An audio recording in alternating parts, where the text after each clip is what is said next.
शाम 5 बजे की हर बड़ी खबर देख रहा है इंडिया मेरे साथ। नमस्कार, गुड इवनिंग। आप सभी के साथ मैं हूं मलिका मल्होत्रा और आइए करते हैं खबरों के सफर की शुरुआत। समाजवादी पार्टी के मुखिया अखिलेश यादव के भाई प्रतीक यादव का बुधवार को लखनऊ में निधन हो गया। यूपी के पूर्व सीएम मुलायम सिंह यादव के बेटे प्रतीक सिर्फ 38 साल के थे। प्रतीक फिटनेस और जिम के शौकीन थे, लेकिन बताया जा रहा है कि उनकी सेहत खराब चल रही थी। अचानक उनकी मौत की खबर आती है। इस खबर ने कई सवाल भी उठाए हैं। पुलिस हर एंगल से जांच कर रही है। थोड़े में ज्यादा स्वाद यही तो है इसकी खास बात। वाओ मामा, क्या स्वाद है। अरे मेरे राजा, मसाला।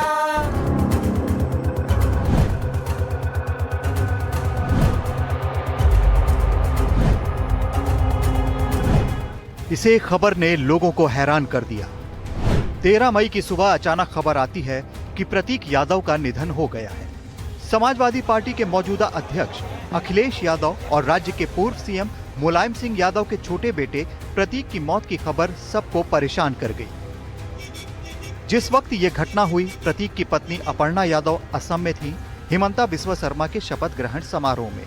ये दुखद खबर मिलते ही वो फौरन फ्लाइट से लखनऊ पहुंची।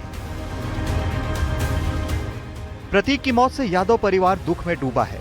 भाई अखिलेश का कहना है कि 2 महीने पहले ही मिला था, ख्याल रखने को कहा था। आज वो हमारे बीच नहीं है, बहुत दुख है।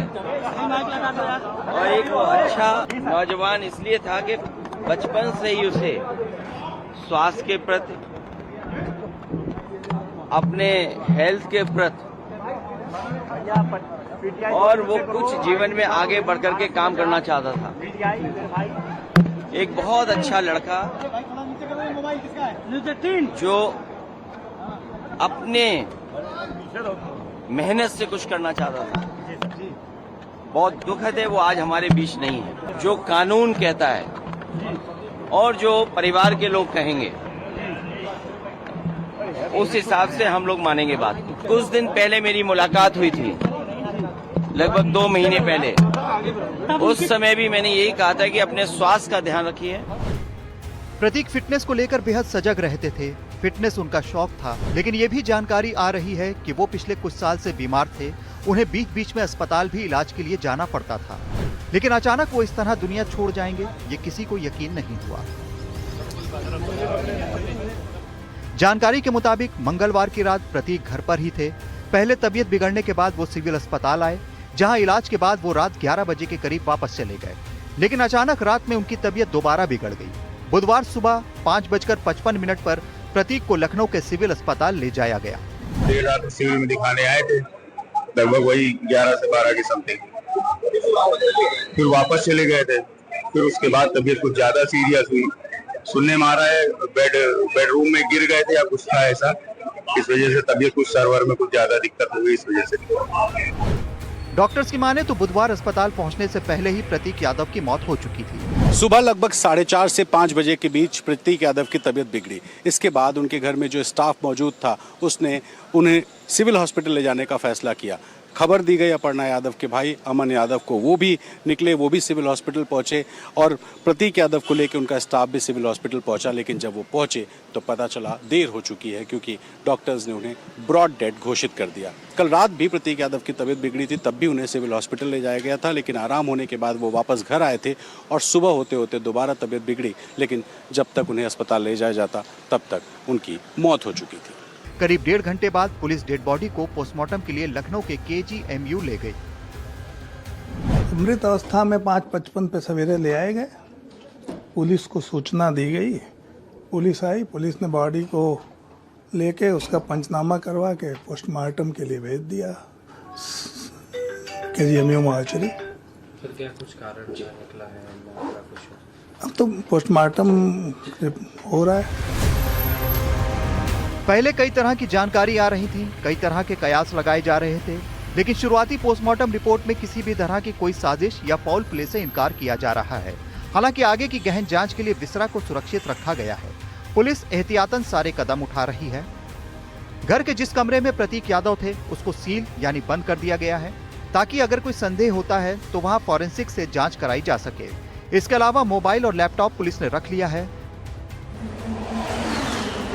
प्रतीक यादव के बारे में ये बात सामने आ रही है कि वो पिछले कुछ दिनों से काफी बीमार चल रहे थे।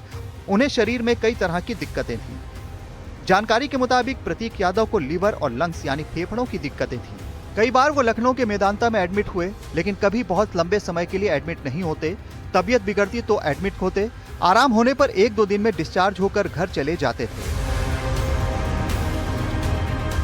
जो डॉक्टर उनका इलाज करते थे, उनका कहना है कि कुछ दिन पहले ही उन्हें पल्मोनरी एम्बोलिज्म के कारण अस्पताल में भर्ती कराया गया था। प्रतीक के फेफड़ों की धमनियों में ब्लड क्लॉटिंग हो गई थी, जिससे उनके दिल पर भी प्रभाव पड़ा था। वो पहले से भी दवाइयां ले रहे थे। वो हमारे पुराने पेशेंट थे। मैं उनको पहले से ब्लड प्रेशर, हाइपरटेंशन और डीवीटी के लिए देखती थी। अभी कुछ दिन पहले उनका यहाँ पे एडमिशन हुआ था, जिसमें उनको पल्मोनरी एम्बोलिज्म हो गया था। इसमें ब्लड का क्लॉट जो है धमनियों में जाके जमा हो जाता है लंग्स की, उसकी वजह से उनके हार्ट पे असर आया था। तो कुछ दिन पहले यहाँ पे सांस फूलने की संबंधी प्रॉब्लम से आए थे। ये जो कंडीशन होती है पल्मोनरी एम्बोलिज्म की, अपने आप में ही ऐसी होती है जिसमें खतरा रहता है। तो सर ऑलरेडी ब्लड थिनर पे थे और उनको पता था कि उनको ये प्रॉब्लम है और बीपी की दवाइयाँ रेगुलर लेते थे। बहुत ही अच्छे पेशेंट थे और समय समय पे मेडिसिन भी करते थे।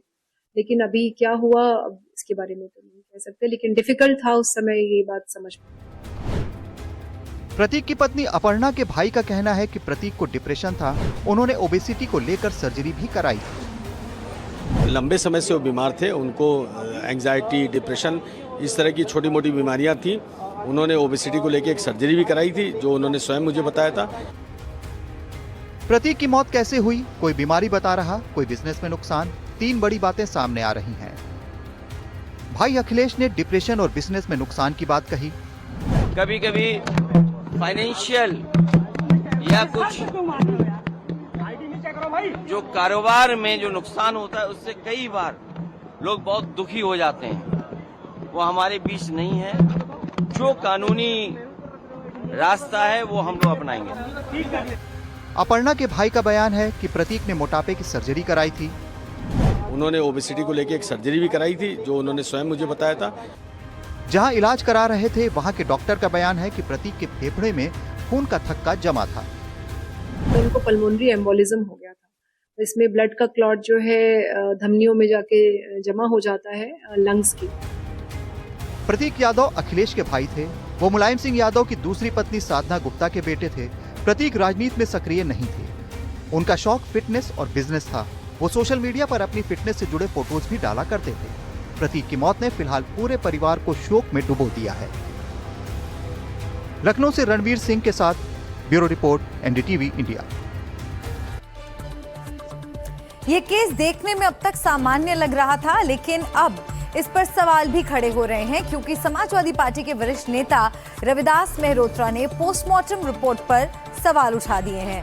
पोस्टमार्टम की जो शुरुआती जांच रिपोर्ट है, उसमें कहा गया है कि प्रतीक के शरीर पर कोई जख्म, चोट का कोई निशान नहीं है, जबकि रविदास मेहरोत्रा कह रहे हैं कि प्रतीक के शरीर पर जख्म के निशान हैं।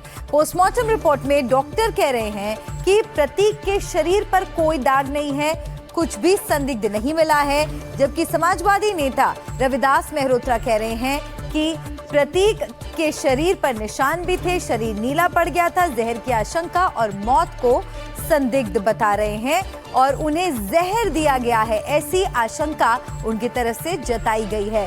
पोस्टमार्टम रिपोर्ट की शुरुआती जांच में कुछ भी संदिग्ध नहीं बताया गया है, जबकि रविदास मेहरोत्रा का दावा है कि मौत संदिग्ध है और इसीलिए वो मांग कर रहे हैं कि प्रतीक की मौत की जज की निगरानी में होनी चाहिए। तो प्रतीक और अपर्णा यादव के रिश्तों को लेकर भी खूब सवाल उठे, लेकिन दोनों के रिश्ता भी बेहद दिलचस्प रहा है। स्कूल से लेकर सियासत तक उनके रिश्ते की दास्तां बेहद दिलचस्प है।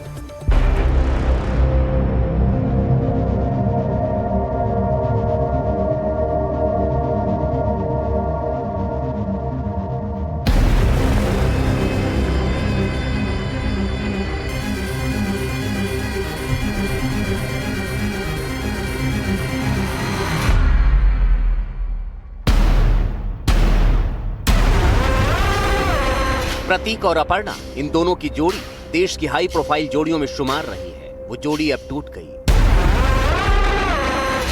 प्रतीक अब नहीं रहे। दोनों की लव स्टोरी और मैरिज लाइफ किसी फिल्मी कहानी से कम नहीं दिखती।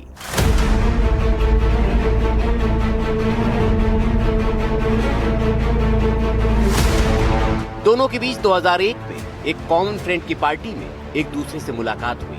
तब दोनों 10वीं में। जानकारी के मुताबिक तभी से दोनों एक दूसरे को पसंद करने लगे थे। शुरुआत ईमेल और बातचीत से शुरू हुई, जो धीरे धीरे गहरे रिश्ते में बदलती चली गई। दोनों के बीच करीब 8 से 10 साल तक रिलेशनशिप चलता रहा। खास बात ये रही कि लंबे समय तक अपर्णा को ये पता ही नहीं लगा कि प्रतीक उत्तर प्रदेश की सियासत के बड़े राजनीतिक परिवार से आते हैं, जिनके मुखिया मुलायम सिंह यादव हैं। 4 दिसंबर 2011 वो तारीख जब दोनों के लंबे रिश्ते को सार्वजनिक मान्यता मिल गई। सैफई में दोनों की भव्य शादी हुई। वो शादी जिसमें देश की बड़ी राजनीतिक और फिल्मी हस्तियां शामिल हुई थी। शादी के बाद काफी समय तक ये जोड़ा हाई प्रोफाइल कपल के तौर पर देखा गया। दोनों की 2 बेटियां हैं। शुरुआती वर्षों में दोनों के बीच रिश्ता सामान्य दिखाई दिया, लेकिन उसके बाद दोनों के रिश्तों में मामूली खटास अलग अलग रास्तों पर मुड़ने से शुरू हुई। प्रतीक बिजनेस और फिटनेस में रुचि रखते थे, राजनीति से दूरी रखना चाहते थे। दूसरी ओर अपर्णा को राजनीतिक सक्रियता पसंद थी। सक्रिय राजनीति में वो एंट्री करना चाहती थी। 2017 में एसपी से लखनऊ की कैंट सीट से उन्होंने चुनाव लड़ा, लेकिन हार गए। 2022 में कुछ पारिवारिक मतभेदों के कारण उन्होंने बीजेपी ज्वाइन कर ली, ऐसे दावे किए गए। विशेषज्ञ मानते हैं कि राजनीतिक मतभेद और अपर्णा का बीजेपी में जाना, यहीं से प्रतीक और अपर्णा के बीच रिश्तों में दरार की सबसे बड़ी शुरुआत हुई। इन सब के बीच खबरें आती रहीं, हालांकि कोई ऐसी बात नहीं दिख रही थी जो रिश्तों की दूरी को पूरी तरह से बयां कर दे। लेकिन 2025 से 2026 के शुरुआती 2 महीनों में दोनों के रिश्तों में बहुत कुछ घटा। धीरे धीरे दोनों के रिश्तों में तनाव की खबरें सामने आने लगी। बीते 2-3 सालों में दोनों को सार्वजनिक तौर पर एक दूसरे के साथ देखना दुर्लभ हो गया था। मीडिया में अनबन की खबरें तब और पुख्ता हो गईं, जब फरवरी 2025 में प्रतीक ने सोशल मीडिया पर जीवन नरक होने के आरोप लगाए थे। लेकिन उसके बाद जनवरी 2026 में दोनों के बीच विवाद खुलकर सामने आ गया। प्रतीक यादव ने सोशल मीडिया में पोस्ट कर लिखा और तलाक देने तक का ऐलान कर डाला था। प्रतीक यादव ने आरोप लगाया कि मैं इस स्वार्थी महिला से जल्द तलाक लेने जा रहा हूं, जिसने मेरे पारिवारिक रिश्ते को बर्बाद कर दिया है। उसे सिर्फ मशहूर और प्रभावशाली बनना है। मेरी मानसिक स्थिति बहुत खराब है, पर उसे कोई परवाह नहीं। प्रतीक ने अपर्णा को फैमिली डिस्ट्रॉयर तक कह दिया था। इन आरोपों पर अपर्णा यादव ने कोई बड़ा बयान नहीं दिया, लेकिन उसके कुछ ही दिन बाद अपर्णा यादव के भाई ने मीडिया से बातचीत में कहा कि प्रतीक का अकाउंट हैक हो गया था और ये पोस्ट उन्होंने खुद नहीं लिखी थी। लेकिन अपर्णा के भाई की बात को प्रतीक यादव ने ही अपने एक बयान से काट दिया। उन्होंने 28 जनवरी 2026 को एक पोस्ट डाला। उसमें लिखा, हम चैंपियंस हैं और हेटर्स गो टू हेल, यानी नफरत करने वालों नरक में जाओ।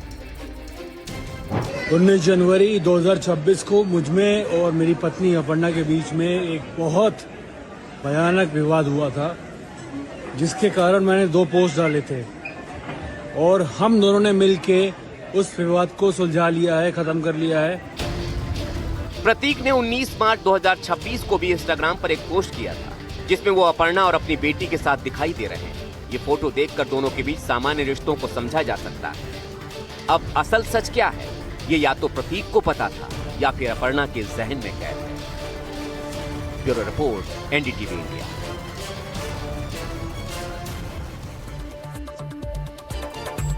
मुलायम सिंह की 2 पत्नियां थीं और प्रतीक की मौत के बाद हर कोई उनके पारिवारिक इतिहास को समझना चाहता है, क्योंकि उनका परिवार सियासत में बड़ा रसूख रखता है। इसमें सबसे अहम है प्रतीक यादव और उनकी मां साधना गुप्ता का मुलायम सिंह यादव के परिवार में एंटर करना, क्योंकि दोनों की मुलायम परिवार में एंट्री बहुत आसान नहीं थी।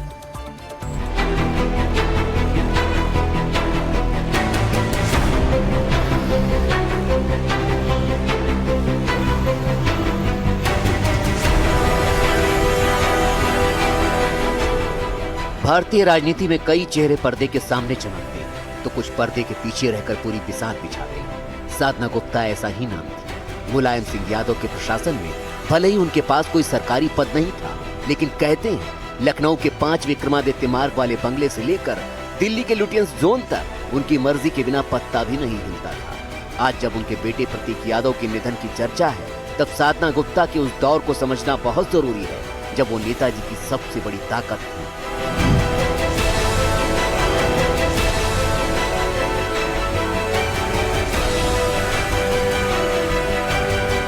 साधना गुप्ता के मुलायम सिंह के जीवन में एंट्री किसी फिल्मी कहानी की तरह है।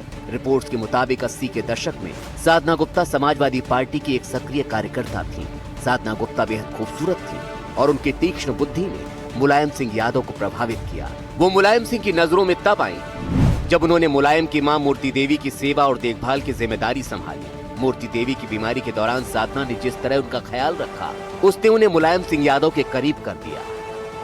इस दरमियान प्रतीक का जन्म हो चुका था, लेकिन कई वर्षों तक साधना गुप्ता और प्रतीक को सार्वजनिक तौर पर पहचान नहीं मिल पाई। लेकिन साधना गुप्ता हमेशा मुलायम के लिए निजी जीवन का हिस्सा बनी रही। उसके बाद शुरू हुआ प्रतीक की मां साधना गुप्ता के रसूख का दौर।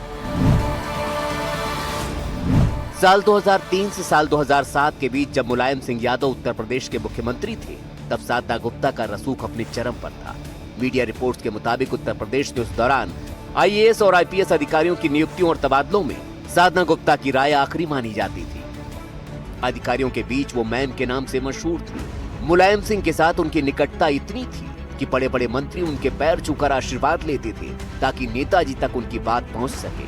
वो राजनीति की एक मंजी हुई खिलाड़ी थी जिन्होंने कभी चुनाव तो नहीं लड़ा, लेकिन हर चुनाव की रणनीति में उनकी सलाह शामिल होती थी। साल 2003 में मुलायम सिंह यादव की पत्नी मालती देवी का निधन हुआ तो साधना गुप्ता ने रिश्ते को पहचान देने की मांग की, जिसे साल 2007 में मुलायम सिंह यादव ने आधिकारिक तौर पर स्वीकार कर लिया। हालांकि अखिलेश यादव और परिवार के बाकी लोग इस रिश्ते को पहले से ही स्वीकार करने के पक्ष में नहीं थे और इस रिश्ते को लेकर कई बार मतभेद भी हुए। हालांकि प्रतीक यादव ने कभी अपनी मां की तरह राजनीति में दिलचस्पी नहीं दिखाई। वो हमेशा रियल एस्टेट और फिटनेस में ही रहे, लेकिन साधना चाहती थी कि प्रतीक या उनकी बहू अपर्णा राजनीति में बड़ा मुकाम हासिल करें। साल 2017 में यादव परिवार के भीतर जो तख्तापलट और कलह हुई, उसके पीछे भी साधना गुप्ता की राजनीतिक महत्वाकांक्षाओं को एक बड़ा कारण माना गया। इन सब के बीच साल 2022 में साधना गुप्ता का निधन हो गया, लेकिन प्रतीक यादव कभी राजनीति में नहीं आ पाए। Bureau report, NDTV India. Prateek Yadav अपनी बेहद लग्जरी, रॉयल और फिटनेस ओरिएंटेड लाइफस्टाइल के लिए जाने जाते थे। प्रतीक का भले ही एक बड़े राजनीतिक घराने से ताल्लुक था, लेकिन उन्होंने खुद को राजनीति से दूर रखा और बिजनेस और निजी जिंदगी को प्राथमिकता दी। आइए देखते हैं फिटनेस फ्रीक और महंगी कारों के शौक से लेकर बेजुबान जानवरों की मदद करने वाले प्रतीक यादव का जीवन कैसा था।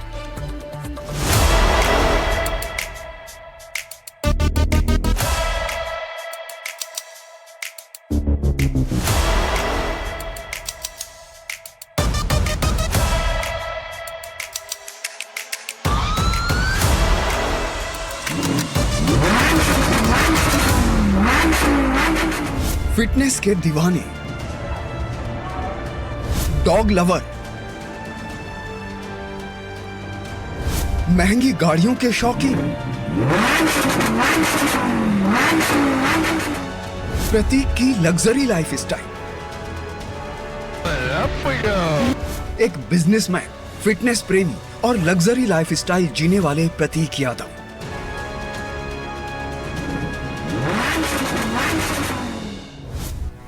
जिन्होंने खुद को राजनीति की चकाचौंध से दूर रखा और बिजनेस और निजी जीवन को प्राथमिकता दी।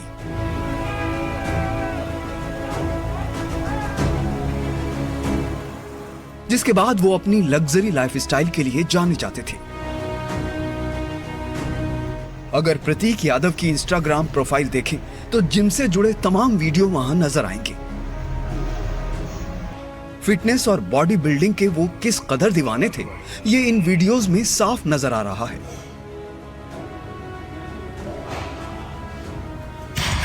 दरअसल स्कूल के दिनों में प्रतीक का वजन करीब 103 किलो था, जिसकी वजह से उन्हें काफी आलोचना झेलनी पड़ी थी। लेकिन अपनी कड़ी मेहनत और सख्त डाइट से उन्होंने खुद को एक फिटनेस आइकन के रूप में बदला और 30 किलो से ज्यादा वजन कम किया। फिटनेस के प्रति अपने इसी जुनून की वजह से उन्होंने लखनऊ के गोमती नगर में एक जिम भी खोला, जिसका नाम है the fitness planet.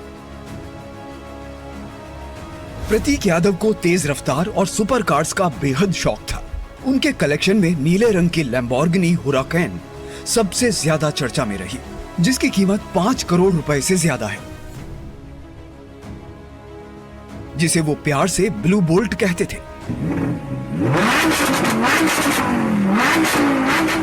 Range rover walk एक आलीशान और प्रीमियर एसयूवी जो अपनी बेहतरीन ऑफ रोडिंग क्षमता और कंफर्ट के लिए जानी जाती है।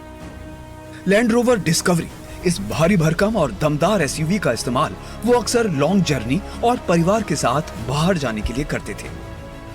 इसके अलावा टोयोटा फॉर्च्यूनर उनके कार कलेक्शन का एक अहम हिस्सा थी। आलीशान एसयूवी गाड़ियों के साथ साथ कई हाई एंड सुपर बाइक्स भी उनके पास थी। प्रतीक यादव को एडवेंचर स्पोर्ट्स और विमान उड़ाने का भी शौक था और ये है उनका आखिरी इंस्टाग्राम पोस्ट जो काफी चर्चा में है, जिसमें वो EA-300 विमान उड़ाते नजर आए थे। वीडियो शेयर करते हुए उन्होंने लिखा था, the engine roared, the sky opened up and I took control. उन्होंने इस अनुभव को टॉप गन फिल्म जैसा रोमांचक बताया था। अब ये पोस्ट सोशल मीडिया पर तेजी से वायरल हो रहा है।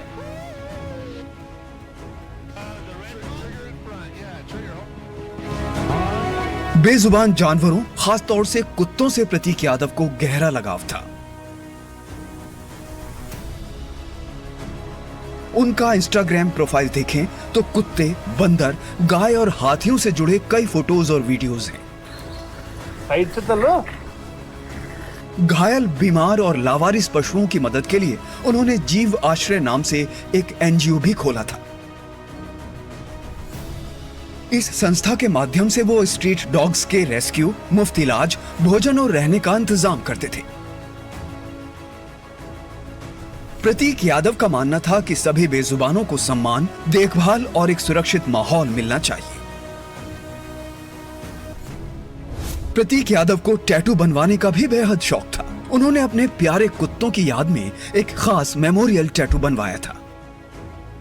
सितंबर 2025 में अपने दाहिने हाथ पर प्रतीक ने एक और टैटू बनवाया था, जिसमें एक कैंपास बना है और उस कैंपास को हर तरफ से एक सांप ने घेर रखा है।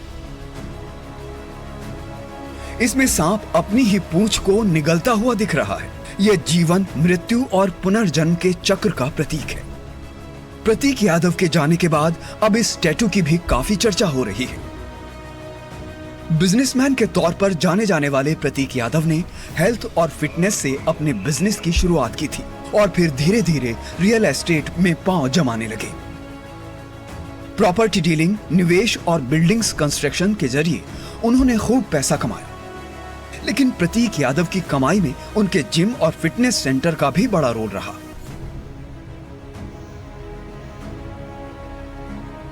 अल्ट्रा लग्जरी लाइफस्टाइल, महंगे शौक और सोशल मीडिया पर अपनी निजी जिंदगी की हलचल से घिरे प्रतीक यादव की जिंदगी कुछ इस तरह की थी। लेकिन कहा जा रहा है कि वो काफी दिनों से डिप्रेशन में थे, मगर सोशल मीडिया पर उनकी अलग अंदाज की मौजूदगी से कभी ये एहसास नहीं हुआ। इसीलिए लोग इस बात से बेहद हैरान हैं। राजनीतिक परिवार से ताल्लुक रखने वाले प्रतीक यादव का कूल और वेस्टर्न स्टाइल लोगों के बीच हमेशा चर्चा का विषय रहता था और अब लोग इसी तरह उन्हें याद कर रहे हैं। Bureau report, NDTV India. और इस बीच एक बड़ी खबर आ रही है। प्रतीक यादव के पोस्टमार्टम की रिपोर्ट सामने आई है। प्रतीक की मौत की वजह सामने आई है और ये बड़ी खबर आपको बता दें, प्रतीक यादव के पोस्टमार्टम की रिपोर्ट सामने आई है और कई महत्वपूर्ण जानकारियां इसके बारे में सामने आ रही हैं। सामने आई है प्रतीक की मौत की वजह, फेफड़े में खून का थक्का जमने की वजह से मौत हुई है।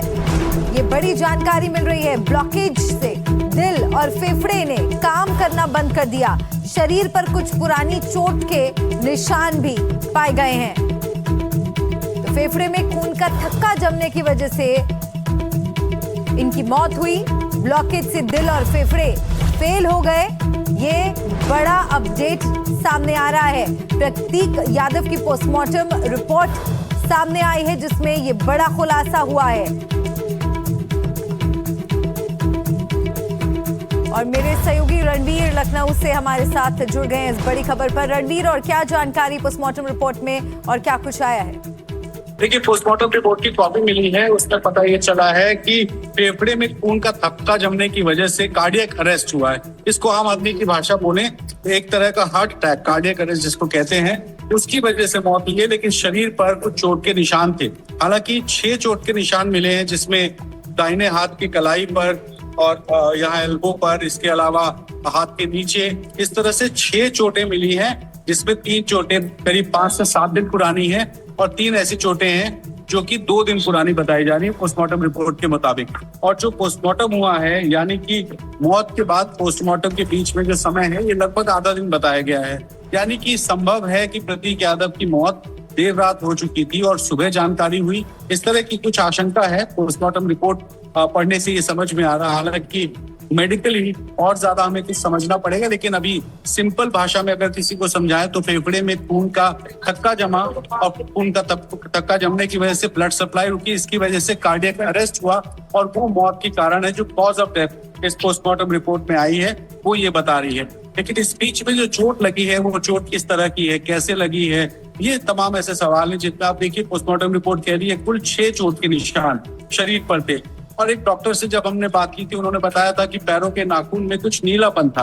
ये कई बार किसी बीमारी की वजह से होता है, तो ऐसे में वो जो बीमारी है उस वजह से नीला निशान पड़ा था या क्या वजह है ये, और जब विसरा की जांच कराई जाएगी तब शायद सामने आ पाएगा। लेकिन अभी जो पोस्टमार्टम की रिपोर्ट है, इस रिपोर्ट के मुताबिक कार्डियक अरेस्ट मौत की वजह है। लेकिन अगर इसको सिंपली कहें कि बीमार थे और बीमारी में कार्डियक अरेस्ट हुआ और मौत हो गई, लेकिन इसके बाद जब चोट की बात आती है तो वो चोट किस तरह की थी? सवाल ये है कि क्या बीमार होने की वजह से गिरे और कुछ चोटें आई थी?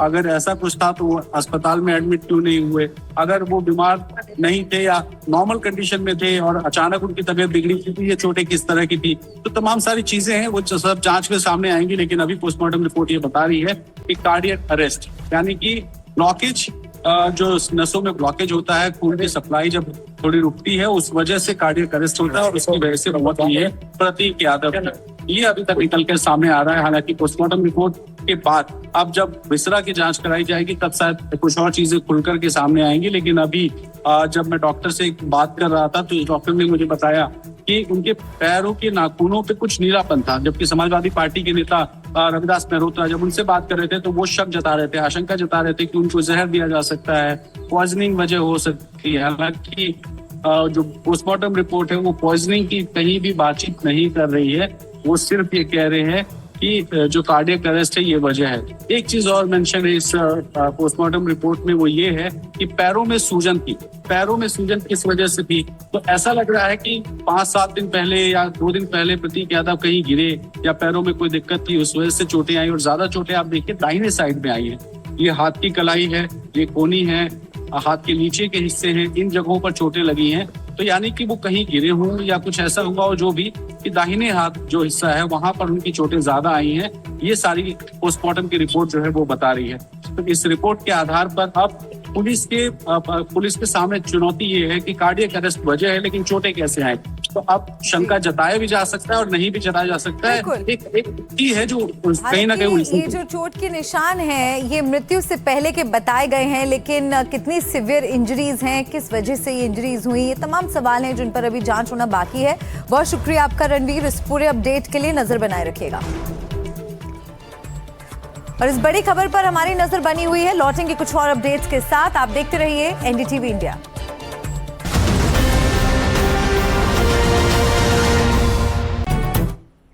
और आइए रुक करते हैं इस वक्त की बड़ी खबर का। चीन दौरे पर डोनाल्ड ट्रंप बीजिंग पहुंचे।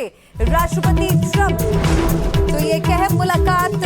चीन दौरे पर डोनाल्ड ट्रंप, एक महत्वपूर्ण बैठक है मानी जा रही है। राष्ट्रपति ट्रंप बीजिंग पहुंच चुके हैं और युद्ध के बीच लगातार जिस तरह से तनातनी भी देखने को मिली, अब ऐसे में अमेरिकी राष्ट्रपति का ये चीन दौरा बेहद अहम हो जाता है। बीजिंग पहुंच चुके हैं राष्ट्रपति ट्रंप, चीन दौरे पर डोनाल्ड ट्रंप।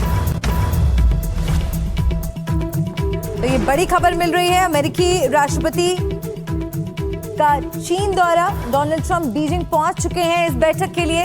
और आदित्य राजकौल मेरे सहयोगी हमारे साथ फोन लाइन पर जुड़ गए हैं। आदित्य, क्या अपडेट मिल रहा है चीन दौरे पर डोनाल्ड ट्रंप, सभी की निगाहें इस महत्वपूर्ण बैठक पर?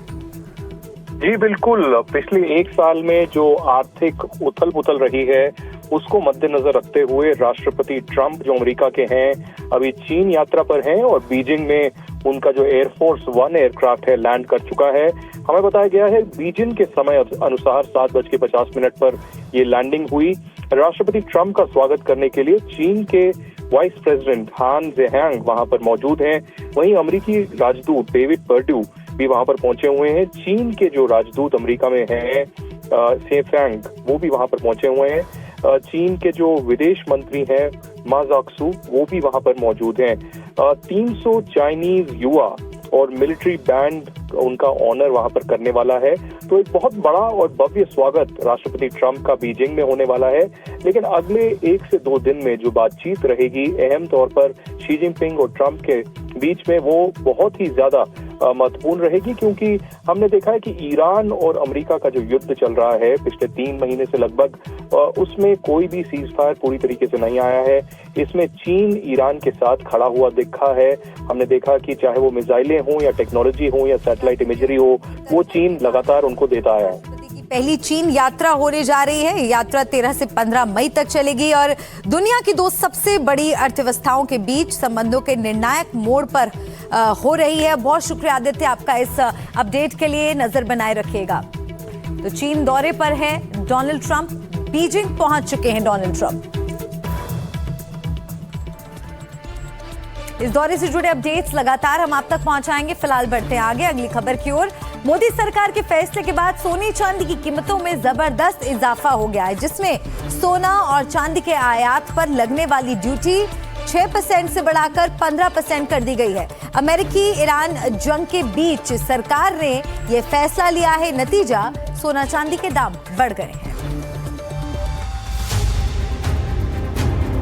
सर्राफा बाजार में सोना 9,000 और चांदी 22,000 रुपए महंगी हो गई है। सरकार का मकसद विदेशी खरीद कम करना और देश के विदेशी मुद्रा भंडार पर पड़ रहे दबाव को घटाना है। इससे पहले 11 मई को प्रधानमंत्री नरेंद्र मोदी ने भी देश की जनता से अपील की थी कि वो कम से कम 1 साल तक सोना ना खरीदे। इसी बीच एनडीटीवी की टीम देश के अलग अलग हिस्सों में पहुंची, जहां लोगों से ये जानने की कोशिश की गई कि वो सरकार के फैसले को किस तरह से देखते हैं। गवर्नमेंट करवा रही है, जो प्राइम मिनिस्टर हमारे जो कर रहे हैं वो अच्छा चीज़ कर रहे हैं। आगे भविष्य के लिए जो अपने को तकलीफ ना बढ़े, इसके लिए उन्होंने मतलब कि इन्होंने रास्ता निकाला हुआ है कि आगे चल के हर पब्लिक को तकलीफ ना हुए। ये कुछ लोग ऐसे हैं जो अदर्स पॉलिटिशियन हैं, वो बदनाम करने के उनको लगे हुए हैं। वो भविष्य का सोच के काम कर रहे हैं कि आगे चल के हमको परेशानी ना हो, लेकिन लोग समझ नहीं रहे हैं। कुछ लोगों के दिमाग के अंदर गलत फहमी मर रहे हैं कि प्राइम मिनिस्टर हमारे गलत काम कर रहे हैं, लेकिन प्राइम मिनिस्टर हमारे गलत काम नहीं कर रहे हैं। देखिए, जिस समय ये न्यूज़ आया, हमारे फ़ोन कॉल्स, हमारे स्टोर्स में कस्टमर्स जो भी आ रहे थे, उनका एक ही क्वेश्चन था, क्या सोना बंदी जैसी कोई चीज़ आने वाली है? क्या सोने में बहुत भारी गिरावट आने वाली है? बट मैं अगेन कहना चाहूँगा, बहुत सरलता, बहुत सोच समझ के फैसला लेने का है। जिनके घर में शादियां हैं, शादी ऐसी चीज़ है हमारी भारतीय संस्कृति में कि वो होनी ही है, भले वो डेस्टिनेशन हो या आप अपने शहर में बैठ के करें। बट अगेन इसको एक सुझाव बतौर लें कि सोच समझ के खर्च करें और इन्वेस्ट करें। बताइए, जब से मोदी जी ने अपील की है, क्या स्थिति है? यहाँ सोना खरीदने आ रहे लोग? नहीं आ रहे, नहीं आ रहे। पढ़ा लिखा ग्राहक तो बिल्कुल उनकी बात को मान रहा है, और पहले ऑर्डर भी अब कैंसिल होने को जा रहे हैं। आदमी कैंसिल कर रहा है, नहीं लेना, नहीं लेना। जो अभी पीछे ही ग्राहक बिल्कुल भी नहीं है, दुकान पे सुबह शाम तक ऐसे ही खाली पड़े रहते हैं, कोई ग्राहक नहीं है। 100 में से जो समझ लो 5% भी काम नहीं रहा है। और अब मोदी जी ने जो ये कहा है कि 1 साल तक सोना ना खरीदें, तो हमारे बच्चे और वो कहाँ जाएंगे, कहाँ पालेंगे? और जो काम करने वाले वर्कर हैं, नौकर रहते हैं दुकानों पे, उनका क्या होगा? 50 लाख जो स्वर्णकार संघ के हमारे जो व्यापारी हैं, उनके जो सब काम कार्यकर्ता हैं, काम करने वाले हैं, और उनके जो छोटे छोटे कारीगर हैं, जो हमारे मतलब बनाते हैं, काम करते हैं हमारे लिए, वो उनके बच्चे वो कहाँ जाएंगे? वो कहाँ क्या क्या खाएंगे, क्या पिएंगे?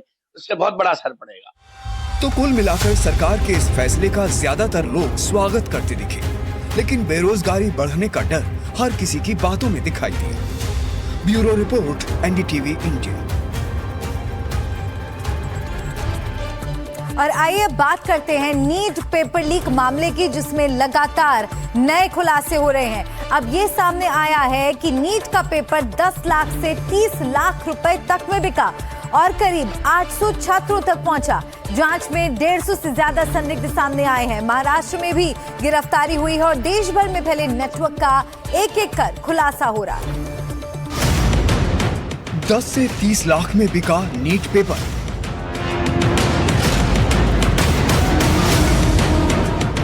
23 लाख छात्रों के सपनों से खिलवाड़। महाघोटाले का पर्दाफाश।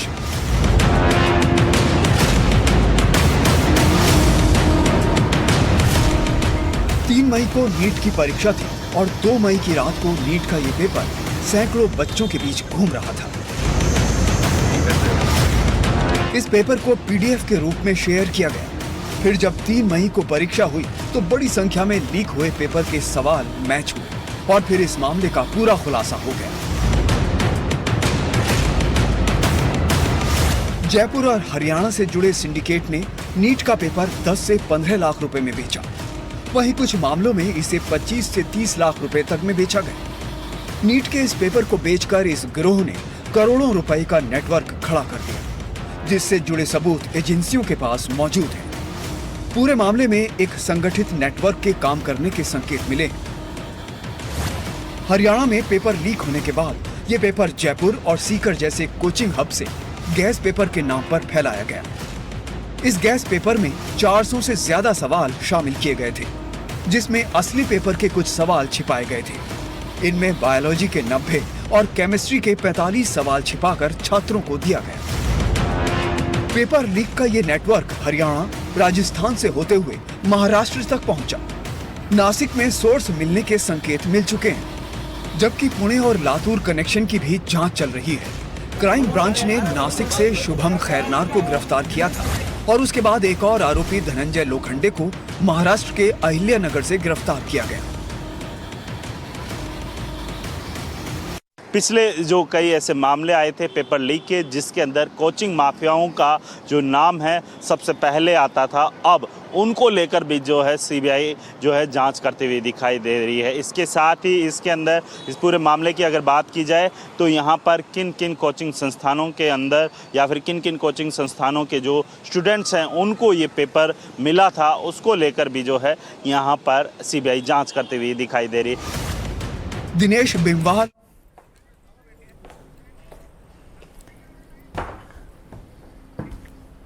और आइए अब आपको ये सीधी तस्वीरें हम दिखाते हैं। डोनाल्ड ट्रंप की ये तस्वीरें।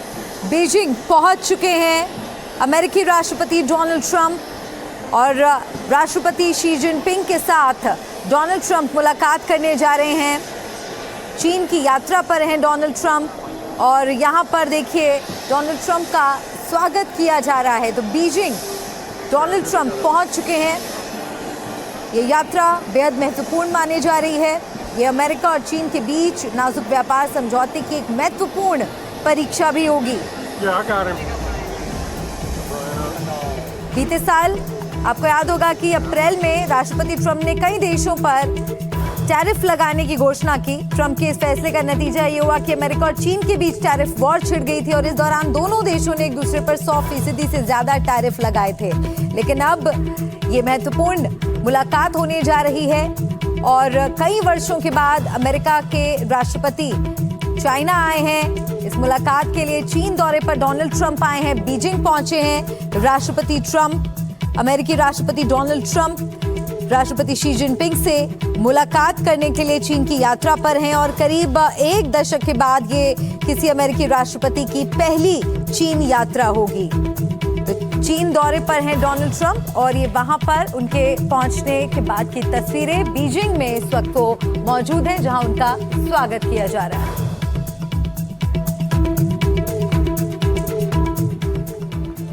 तो बीजिंग पहुंच चुके राष्ट्रपति ट्रंप।